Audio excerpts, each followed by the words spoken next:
ഇന്നലെ കളമശ്ശേരിയിൽ നിയന്ത്രണം വിട്ട് മറിഞ്ഞ ഗ്യാസ് ടാങ്കർ ഉയർത്തി. പുലർച്ചെയോടെ ക്രെയിൻ എത്തിച്ചാണ് ടാങ്കർ ഉയർത്തിയത്. വ്യാവസായിക ആവശ്യത്തിനുള്ള വാതകം നിറച്ച ടാങ്കറാണ് ഇന്നലെ മറിഞ്ഞത്. ഇരുമ്പനത്തെ BPCL പ്ലാന്റിൽ നിന്നും ഗുജറാത്തിലേക്ക് പോവുകയായിരുന്ന കളമശ്ശേരി TVS ജംഗ്ഷനിൽ വെച്ചാണ് ഈ ടാങ്കർ മറിയുന്നത്.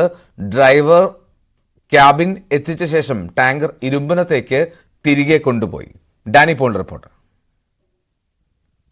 ആശങ്കയുടെ ആ മണിക്കൂറുകൾ അവസാനിച്ചിരിക്കുന്നു. കൊച്ചിയിൽ മറിഞ്ഞ ടാങ്കർ, വാതക ടാങ്കർ അത് ഉയർത്തി. അതോടൊപ്പം തന്നെ അതിന്റെ ഡ്രൈവർ ക്യാബിൻ മാറ്റി. മണിക്കൂറുകൾ നീണ്ടുനിന്ന പരിശ്രമം അത് പൂർത്തിയായിരിക്കുന്നു. ഇപ്പോഴത് വീണ്ടും ഇവിടേക്ക് BPCLന്റെ ഇരുമ്പനത്തുള്ള പ്ലാന്റിലേക്ക് തിരികെ കൊണ്ടുപോകുകയാണ്.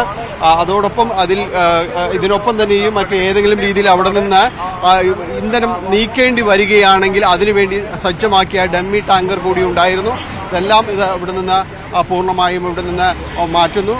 ഇന്നലെ രാത്രിയാണ്, അർദ്ധരാത്രിയാണ് ഈ ടാങ്കർ വ്യാവസായിക വാതകവുമായി ഇവിടേക്ക് ഇരുമ്പനത്ത് നിന്ന് ഗുജറാത്തിലേക്ക് പോവുകയായിരുന്ന ടാങ്കർ കളമശ്ശേരിയിലെ TVS ജംഗ്ഷന് സമീപം നിയന്ത്രണം വിട്ട് ഇവിടെ മറിയുന്നത്. 20 ടണ്ണോളം ഇന്ധനം ഇതിനകത്ത് ഉണ്ടായിരുന്നു, വാതകം ഇതിനകത്ത് ഉണ്ടായിരുന്നു. പ്രൊപ്പലൈൻ ഗ്യാസ് ആയിരുന്നു. ഗുജറാത്തിലേക്ക് വ്യാവസായിക ആവശ്യത്തിന് വേണ്ടി കൊണ്ടുപോവുകയായിരുന്നു BPCL നിന്ന്. ഇവിടെ വെച്ച് ഈ ടാങ്കർ മറിയുകയും അതിന് ഗുരുതരമായ രീതിയിൽ തന്നെ ആശങ്ക ഉയർന്നിരുന്നു. കാരണം ഇതിൽ നിന്ന് വാതകം ചോരുന്നുണ്ടോ എന്നായിരുന്നു ആദ്യത്തെ സംശയം. അതില്ല എന്ന് സ്ഥിരീകരിക്കും. തുടർന്ന് ഈ ടാങ്കർ ഉയർത്താനുള്ള ശ്രമങ്ങളുമാണ് ഉണ്ടായിരുന്നത്. അതിനുശേഷം അർദ്ധരാത്രി പിന്നിട്ടതിനു ശേഷം ടാങ്കർ ഉയർത്താനുള്ള ശ്രമങ്ങൾ നടന്നു. അപ്പോൾ അതിന്റെ റെഗുലേറ്ററിൽ ചില തകരാറുകൾ കണ്ടു.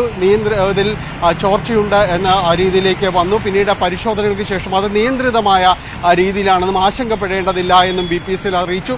അവർ തന്നെ ആ റെഗുലേറ്ററിന്റെ ചോർച്ച പരിഹരിക്കുകയും തുടർന്ന് പുലർച്ചയോടുകൂടി ഡമ്മി ടാങ്കർ ഇവിടേക്ക് എത്തിക്കുകയും ഇതിൽ നിന്ന് വാതകം നീക്കണോ അതോ അതിന്റെ ഡ്രൈവർ ക്യാബിൻ കൊണ്ടുപോകണമോ എന്നതിലായിരുന്നു ചർച്ച. അതിൽ ഡ്രൈവർ ക്യാബിൻ കൊണ്ടുവരികയും ഇതിൽ തകരാറ് സംഭവിച്ച ഇതിൽ മറിഞ്ഞു വീണ ഡ്രൈവർ ക്യാബിൻ അത് പൂർണ്ണമായി മാറ്റി പുതിയ ഡ്രൈവർ ക്യാബിൻ കൊണ്ടുവന്ന് ഇവിടെ നിന്ന് തിരിച്ച് കൊണ്ടുപോവുകയുമാണ്. അങ്ങനെ ഒരു ആശങ്ക ഇത് സംബന്ധിയായ കാര്യങ്ങൾ ഉണ്ടായിരുന്ന പൂർണ്ണമായും ഒഴിവായിരുന്നു. ഇതുവഴിയുള്ള ഗതാഗതം ഇന്നലെ അർദ്ധരാത്രി മുതൽ അത് നിർത്തിവെച്ചിരിക്കുകയായിരുന്നു. മറ്റു വഴിയിലൂടെയായിരുന്നു വാഹനം തിരിച്ചുവിട്ടിരുന്നത്.